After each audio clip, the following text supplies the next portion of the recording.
Hello crafty friends, I'm Lean from Studio Kato and I'm so happy to be back with yet another Spellbinders video for the Boo Dance Party collection. Again, I have said this in 3 videos already and I have still one more to record after this, but I just love this release. I can't stop saying it because I really did love playing with it so much. Otherwise, I wouldn't be putting out 5 videos with it. I think I made 7 cards in total for these videos. I have another card that I made that I mean, it wasn't super special, so I might not share the video for that. But yeah, I just had a ton of fun with this release.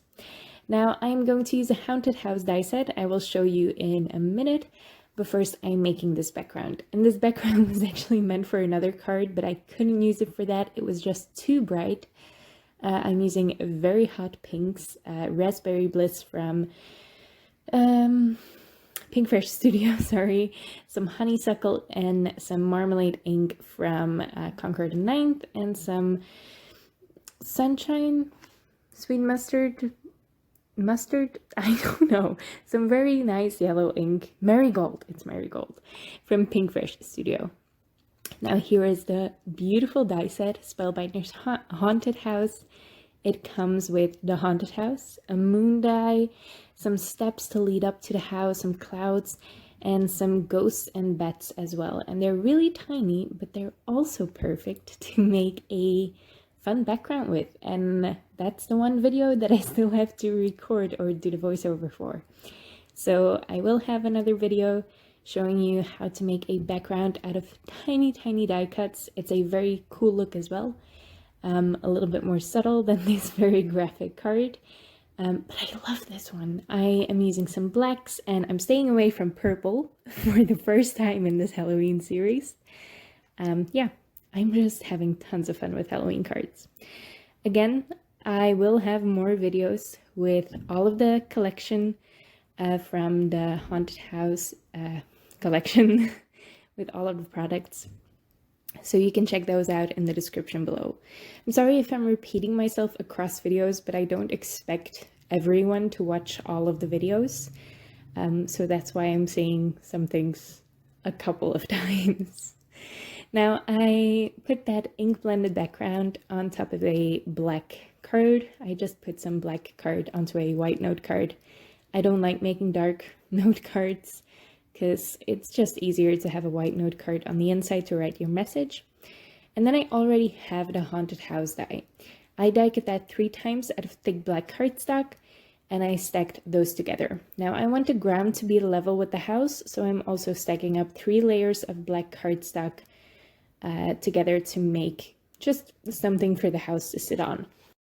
I'm gluing everything together with the Barely Art Precision Craft glue, and that bright background is glued on top of a piece of cardboard just to give it some sturdy dimension as well.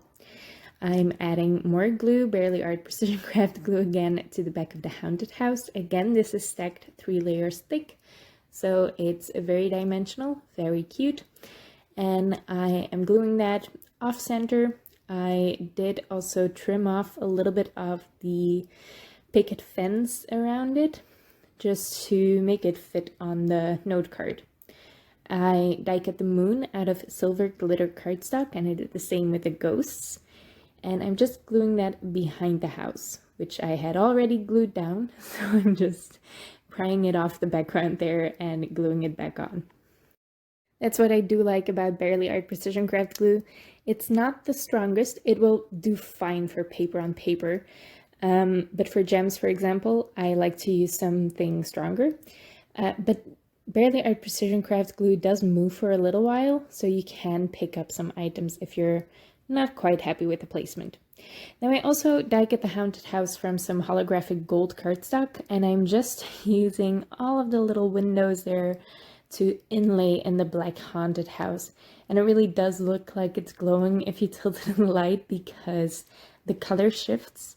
There's something about the gold holographic cardstock that just works really well for this. It's also great to put glowing eyes in your pumpkins for Halloween, for example. I also die-cut the ghosts out of silver holographic cardstock, silver glitter cardstock, like I said, and the clouds from black cardstock. Just gluing everything together. I'm also using a tiny bat, which I love. I love the bats in this set, and it does cut out 2 at once, which I really like this about Spellbinders. They don't have just one tiny die that you have to keep track of. They have one die that cuts out 2 of these bats, which is a little easier to work with, and you get 2 fun elements at the same time.